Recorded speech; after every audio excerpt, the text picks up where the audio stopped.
You cannot be more than what you know unless you seek to know more. If tomorrow you do not exist, do you exist today? You're not aware that you do not know. Even people who have guns would not be having them. But it is that world we live. If the powerful we look to are also not secure. Is anybody secure? The bliss of ignorance. We found that when people die and they are out of the body and we pronounced them dead, there is something which remains. You have a conscious presence today, but you do not exist. That is why even tomorrow you will not exist, because you have never been. Well, hello viewers. Nice to have you back again here. We all know who we're talking to. I do. But for those who don't know, we're talking to Asha Birabwa Chirunda Chive Jinja, an intellectual researcher. We all know what she's done for the communities, for humanity. Asha Birabwa focuses on how humanity can get better intellectually, but helping the community get better too. So, Asha, how are you today? I'm fine, thank you. Amen to that. So, viewers, welcome to the second part of our first talk we had. And I'm really excited. So am I. Because when we talked, we stopped halfway and I kept, when do we continue again? So, viewers, when we're talking about how life is not what we see, but how we see it. So, Asha, with examples, can you tell us what is the difference between what we see and how we see it? The topic that we last talked about, the key fundamental issue was about consciousness. The lack of consciousness means that you do not know. But you do not know that you do not know. You're not aware that you do not know. And you do not know that you do not know. That is the lack of consciousness. The bliss of ignorance. So, in that particular kind of way of understanding, one of the things we really have to understand when we talk about life is not what we see. This is our part 2 of life is not what we see, but the way we see. When we look at consciousness, if you go back to our last episode of truth versus reality, Yes. we were looking at the reality that, look here, there are so many things that we say that something is and yet it's not, and it's just an illusion. For example, I gave an example of a plane. If you're seated inside this plane and you're moving, are you the plane or are you the person inside the plane? So the reality is the plane is just a vessel carrying you. So with what doctors discovered that consciousness is what is the essence of a human being. Now we have to look at consciousness and we try to understand what exactly are we meaning by consciousness, so that we get to understand what we see and the way we see as different things. So consciousness now, when we are going to understand it, it means we are going to have two subjects. An object, which is a plane that is carrying the human being. True. Okay, which is your body also. And the subject is the consciousness inside that body. So what it means is that what gives the object, the plane, it is its identity, is the existence of the consciousness of the person inside the plane, who is even also the person who makes this plane for the purposes of carrying them. Similar to what consciousness is to the body. So we are looking at the subject, and then we are looking at the object. The subject of a human being which is inside this body is consciousness. And then the object is the body. So you tell me, does the body exist? The same question will be that, does the plane exist if the passenger is inside the plane? If the passenger is inside the plane, the reality is, does the person exist on the physical reality? The truth of the whole matter is that even when we are talking about existing, now what is consciousness? Consciousness is you, consciousness is me, consciousness is another person on the outside. So consciousness has got individuality. Individuality means different perspectives of the same consciousness. So as individual consciousness, we are inside the subject of a huge consciousness, which is everybody. The collective whole. The collective whole. So what does it mean? That the individuality does not exist. True. Because it is not there. It is there by virtue of the fact that the consciousness exists. Do you get it? So in other words, if I tell you that you do not exist, I know it is hard to swallow, but it is the reality. I'll run a mile and hide. No, but the truth is you do not. Because if you did exist, the minute your consciousness gets out of your body, you would not cease to be. So we are living with life with the illusion that our life is the body that we have. And we are basing our life on fear, control, and materialism as a way to try and feel ourselves, because now we are not awake enough. So we confine who we are in terms of the body, its preferences, how much we are able to have, what we fear to create security. If you go back to a video of truth versus reality and how we come to that. So this is the illusion. So if you're going to tell me that you exist, okay, you know, we also have illusions we put around life. Let us say in our kind of relations and the way we relate with people. In actual sense, someone told me that even when we say we are loving somebody, we are romancing a skeleton at the end of the at the end of that day. Because that is what remains of the person you say you love. So does the person you love even exist?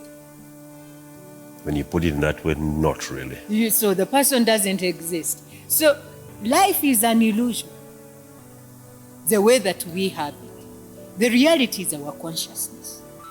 And this consciousness now is something else that, okay, let us say, now you are an individual, I'm an individual. We are all different perspectives of the same consciousness, because it is what remains when all of us are dead. True. Regardless of race, color, and yet here we are, hating on another person because they are white, hating on another person because they are black. In actual sense, who are we hating? Does the person we hate even exist?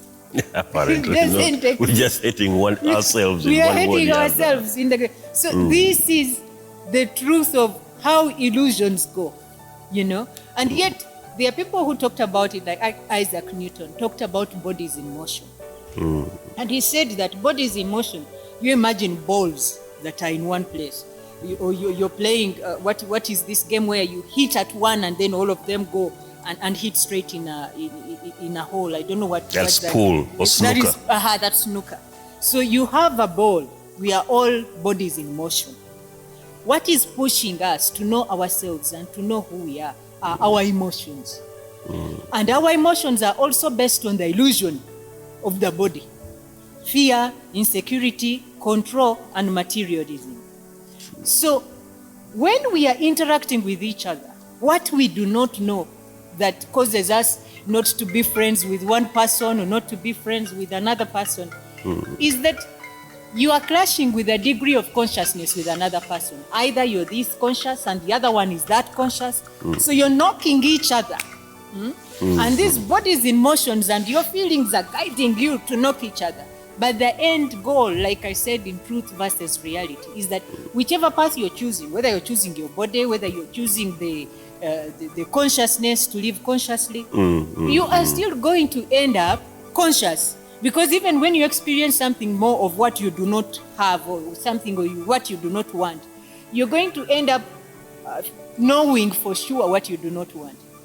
And by knowing what you do not want, inadvertently you're going to go back and say, this is what I want. Instead of saying that this is who I am. So all paths, whichever path you choose, is leading you towards yourself and towards your consciousness. So what we see and we define life as totally two different things. And that is why even when we talk about death, it is a dilemma. Most people feel scared. Now where is this body going? And they die while they're still alive. If you really, life is not an illusion like that, then you tell me, you go ahead and dig a grave and bring out someone and try to talk to them. then we shall say that life is not an illusion. It is not there. It is just a spacecraft created for you so that you can get to know who you are. So life is not what we see, but the way that we see. The feelings we have, first of all, people have also gotten this other illusion of feelings are bad, loving someone, when they are actually meaning the most positive things of empathy that are not good. You'll be kind and you'll be biased towards another person. The illusion is, what are feelings? Isn't fear a feeling? Fear is a feeling. Isn't control a feeling? And so is love. And so is love. But we choose certain feelings that we praise. And then we say that when you feel empathy for someone, that is weakness. Why isn't fear weakness? That is another illusion of the way we see and what life really is. So you see, most of these things are almost intertwined, but then they mean the reality of what life is and the illusion, of actually living, where you can say, now today, I'm just going to give an example. The experience, like most people have relationships, and I was just beginning to talk about bodies in motion. Relationships now are the biggest issue. Almost everybody's, I want to get someone who can help me feel better. I want to get someone who will understand me. That is the reality versus truth that we talked about in that video of reality versus truth. People wanting to feel secure. People wanting, because also the reality that, can I get to know myself is another issue. Do people even have to know themselves willingly? Can they get to know themselves willingly? What is it that they are afraid of? Because inherently they are living in fear. But let us imagine, like we said, energy is you move in and out of form. It cannot be killed, cannot be destroyed, which is consciousness. In other words, you're God. But if you act like you're some wimp on the side, you don't know how to wear your shoes and fit in them, then what is the purpose of life except when that? you're there waiting for life to react to you so you can react back? What is the purpose? So you're here to learn to own up yourself, to own up your power, who you are, and your authenticity. So life and the way that we see it is not quite the same. A lot of things that seem real are not real, and things which are real are actually very real, and that appear not real are actually very real. So that is why we say that life is not what we see, but the way we see. We tend to see it as the body, and we think that is what it is, but it's not like that at all. So, doctor, it all comes down to perception. It does come down to perception, which is a limitation, which is a reality. True. But it's not the truth. Perspective is the truth. You need perspective to be able to open your mind up to what else is there. True. Okay? So perception and perspective, these are two different things. It means you're looking at something within a narrow perspective. And that is where you'll be mad, because mad is sticking to a particular perspective and thinking that you know, but yet in actual sense you do not know. And the problem with that is that you do not know that you do not know. So you keep in that cycle and live life of an illusion without having never lived. Interesting. So, Doc, many people in this world believe they have a vision, right? So this vision, they see it the way they want to see it. There is a correlation between what they see and what actually is. How do you guide a person who with a vision and claims to have the best vision of it all? And in what category do we see such a person? Let us first of all understand who's a human being, what is inherent within a human being. Because you cannot have a vision when you don't know who you are. And you cannot be more than what you know. So what you know is who you are. If you don't know much, then you're also nothing. Because in the end, consciousness is all about knowing and opening yourself to all there is to know in as far as regarding your truth as a human species on this planet. So when you're talking about vision, we are looking at things that are elemental and truths to a human being. Okay. First and foremost, you hear the reality in psychology is that as human beings, we have a tendency within ourselves, which is even inborn, almost, this is what they are calling consciousness at the same time, that has a question around life, or questions around life.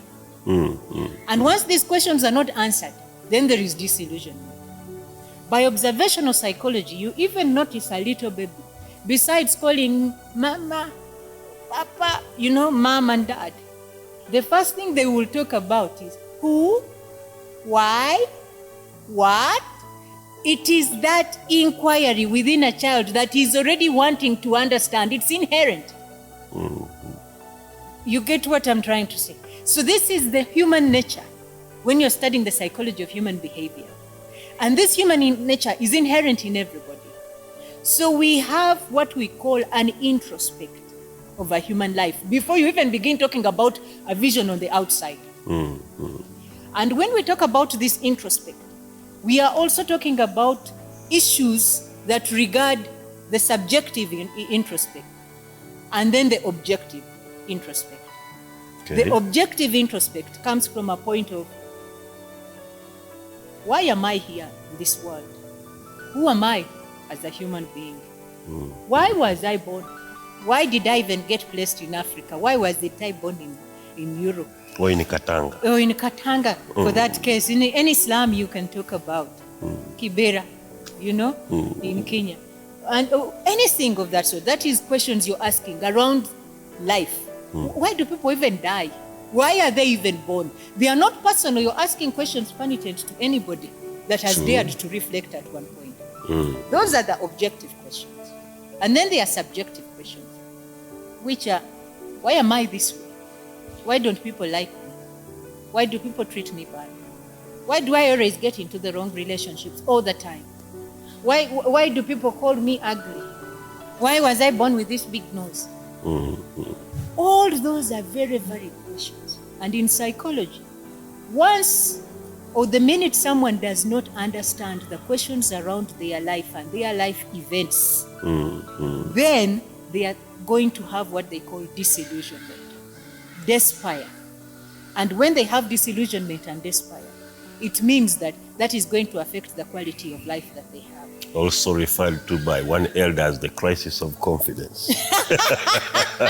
It may be like a crisis of confidence. True. But it becomes a crisis of confidence when you have decided to try and cover these questions so that you do not hear them anymore.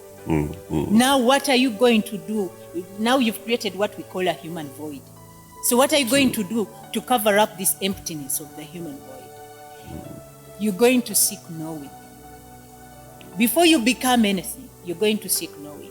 Because you cannot be more than what you know. Unless you seek to know more. Unless you seek to know more. Okay? So in terms of knowing, let us define what knowing is, so that consciousness also becomes easier. It's another form of knowing. Okay.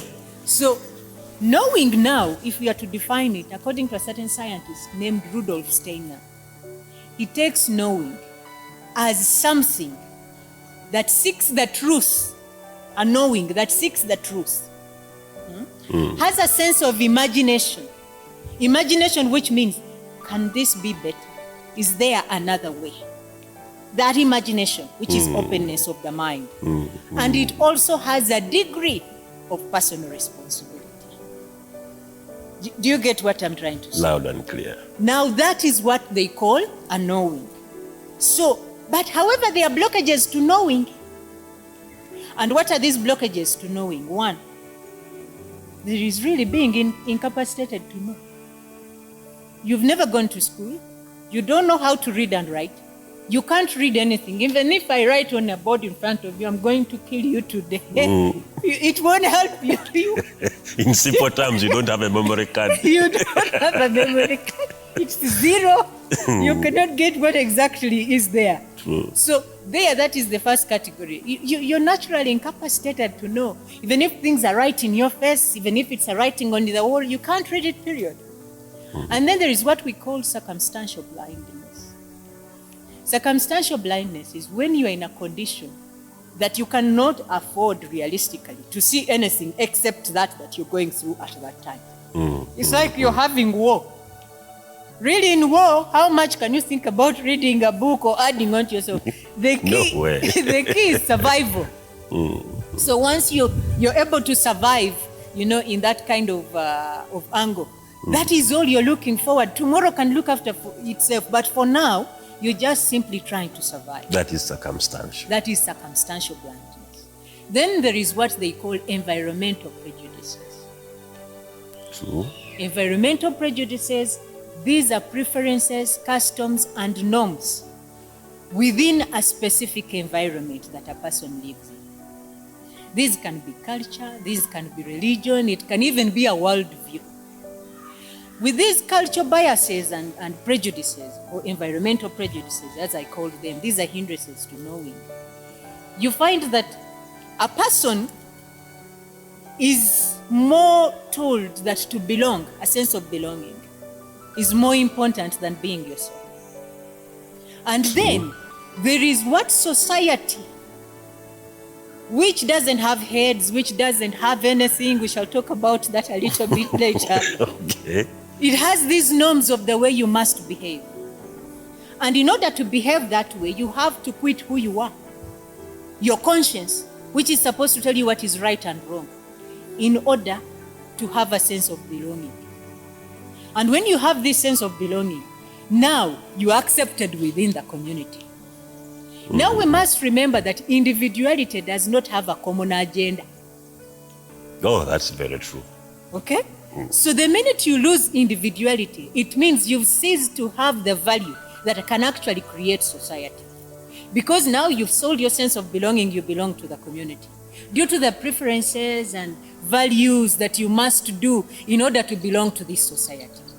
So now there comes an advocacy for society rules and society rights as opposed to individual rights. Where they'll say you must first get a voice, like an individual doesn't have a choice. You must first get a collective voice, and then you come out and then you're able to. Each time you go to the collective, your individuality stops. And usually these environmental prejudices are of the view that the minute you go and you're part of a society, now those truths we were seeking, who am I, what I am, those ones are supposed to be answered by your sense of belonging, which is a lie. Which is, what are we? What do we stand for? Who am I? What am I doing in this life? What is my purpose in life? Why do these things keep happening to me? The sense of disillusionment of an individual does not go away because you belong to a group. And when you lose your own individuality, here is the trick. What happens when you're in a group? The group has taken on personal responsibility, but now your knowing is less, like we called the three knowings: truth, a seeking of imagination, and also a sense of personal responsibility. You drop all those. So when we go to environmental prejudices, now you have people within groups that are not responsible, that are not truthful, because you can't live a truth you don't know. You don't even know who you are. So I'm starting to see how even an opposition group can be created by trying to break away from the societal norm and values. They say, that one is an oppositionist. Why? He's broken away from the societal norms. But you cannot. Because again, the preferences of the environmental prejudices, they also have non-verbal or verbal ways of punishing people. Which means that either you'll be accepted or ostracized. True. And when that happens, they all gang up against you. And this is where you have scapegoats, black sheep of a community. That one is crazy. Like we discussed what crazy is when you're not going part of the norm. And then they'll push you on the side. So when you are already in fear, inherently, you're asking questions, you don't know what it is. These ones are giving you a sense of belonging as a result of, in exchange of not answering the other questions. Now they say, now that we are together and we are going through the same thing, that should be enough. But it still doesn't answer the question that you have inherent problems of a human void of who am I, meaning in life, vision, The where am I primal going, questions. why am I going here? Yes. You don't know them, but society has taken them, whether it is in belief systems, it has even taken your identity. So do you know another illusion that happens with these environmental prejudices. Oh, please do tell. They do not have even the people they claim to have, because you cannot have people who do not exist. To do that. You cannot have people who do not exist. So you have got people who are empty inside. You have a human void within a community, which is also a void, because it should be made of people who are authentic and have answered those personal questions within themselves. But if they haven't answered those questions and you have them, do you have anybody?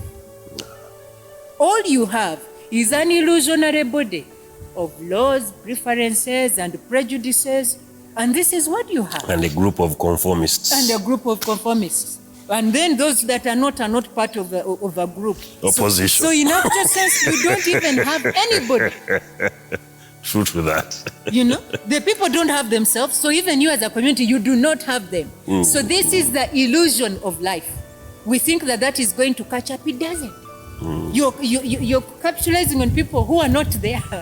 And then you're saying, we as a community, we are made of these people. Who are they? And we always now go into materialism to define ourselves. What I do as my job is what I do. I am Dr. So-and-so, but that's not my name. This is what I do. Who are you? This is the big question. And every human being, regardless of what happens, a bar capitalizes on everybody who cannot answer who they are at any one given moment. And so do churches. So do even schools. So do anything that you think is part of this. So even when you come, like we said, bodies in motions, these are the fears that are moving one person to the next person and knocking each other. The force that is forcing the bodies in motion to move is this. So now the environment now creates something which is not there. It is really non-existent. And it says now these cultural norms, whatever, these ones are the ones you're going to do. And you say, you see what? Now actually life is replaced with habits and the way that you're supposed to behave, more than actual values that really make what life is. So this is how what we see is not what life actually is. Okay. So now we have things, wake up in the morning, the way we behave, the way we are, all those are told to us. Some environmental preferences even go as far as to tell you which woman to marry, when to marry, and what food to eat, and what not to eat, how to bathe, how to brush your teeth, where not to go. Where not to go. You get that kind. So we live by the environmental prejudices, which tell us, live this way. You get what I'm trying to say? More than this is what life is. They give us more. Do this law, follow this, do that. And they also have degrees. These have got what we call a matrix or social form. Now the matrix is like a kind of index that prescribes you do this, you do that, you do this, you do that. It is a response to the other empty human void. More than solving it, it is giving a solution. It's a type of environmental prejudice. So we have political matrices, we have social matrix, of which the family is the basic social unit. We also have economic matrix, we have health matrix, we have education matrix. Everything you need to know, except that it does not serve your true being and who you are. That is why what we are even talking about is not in schools. Is not part of any curriculum unless you've gone and studied unconventionally. Well, this is why I've heard of the saying of stepping out of the matrix. Many people usually use that time because what environmental prejudices are, it's like trying to fit you in a box. How do you fit an entire consciousness which is in everybody in a box? So you've got to create an illusionary life which does not exist. Oh, interesting. You get what I'm trying to say? I get it. So now, what has replaced what life is and contemplating about life, which is supposed to constitute our knowing, has been all these prejudices and matrix they are given. Probably as we go along, we will talk about all these different types of matrix as types of environmental prejudices. However, the reality about knowing is that if we are not open to knowing, with all these hindrances that we have, then I usually say that the wealth of the one who does not know belongs to the knowledgeable, because it is just a matter of time before the one who does not know sells everything they have for free. Interesting. From our discussion here, I believe that the only way a person can look into themselves and step out of the matrix is to inwardly try to oppose social norms and values that try to hold a person within. The truth is that I don't want to use the term oppose, because nobody is stopping you from being who you are. You just don't know how to be who you are. And nobody has taught you how to be who you are. Environmental prejudices have curtailed what you should study. They have also, through fear and all that, created a lot of insecurities out of this not knowing. They've created diseases, and everything they've created is also something which is of a monetary system, which rewards the system that is supposed not to help you. But it has given you a substitute for the things that you do not have, which it knows that you do not have. It's not giving a solution. But it is telling you, now if you have this money, the more money you have, the more meaning in life you actually have. But how about you do all that, and at the end of the day, you also die? That? And you don't have an amount of money that is going to buy life. There will be a disease you cannot cure. And then the same questions you did answer, regardless of your money, will come back. Who am I? What is life all about? Why am I here? You think when someone dies, people are crying because they are going to miss the person who died? They are crying because of their own fear.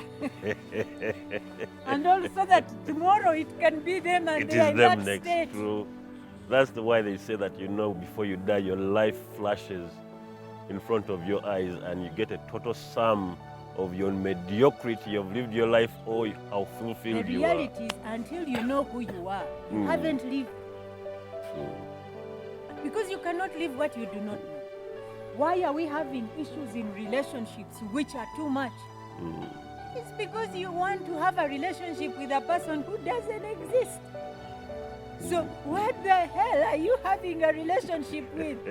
Then you're frustrated that they do not have what you want to get. But even you don't have it yourself to begin with. And almost every problem we've had, whether it is people in community, these days on the internet you find a lot of relationship gurus talking about what men should behave like, men should be like, this woman is that they don't go back to the original human voice. That what is actually making you run to another person. It's the same thing that is making you run to society, to sell your individuation for a sense of belonging. So this is where I said that when you do not know, the wealth of a person who does not know belongs to the rich and to the knowledgeable. The rich in knowledge. In knowledge, yes. Not materially. Because it's just a matter of time. Before the non-knowledgeable give it out for free. Noted. You get what I'm I saying? get it loud and clear. Yeah, the wealth of the unknowledgeable belongs to the knowledgeable. Because it's just a matter of time. Before the unknowledgeable give it out for free. Well, there you have it, viewers. This was quite enlightening. Well, join us next time as we continue this conversation and we see the different kind of matrices and how we can actually get out of these matrices. Uncle Bull, Ibram Kasasali, hosting today. Catch us next time. If you like what you hear, hit the like button or subscribe to become a part of the page. Bless you all.